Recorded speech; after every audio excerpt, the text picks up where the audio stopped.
हनुमान् श्रीपदो वायुपुत्रो रुद्रो नघोजरः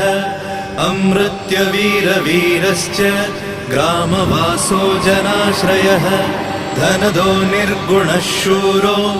वीरो निधिपतिर्मुनिः पिङ्गाक्षो वरदो वाग्मी सीताशोकविनाशकः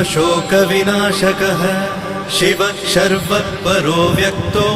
व्यक्ताव्यक्तो धराधरः पिङ्गकेशः पिङ्गरोमा श्रुतिगम्यः सनातनः अनादिर्भगवान् देवो विश्वहेतुर्जनाश्रयः आरोग्यकर्ता विश्वेशो विश्वनाथो हरीश्वरः भर्गो रामो रामभक्तः कल्याणप्रकृतिस्थिरः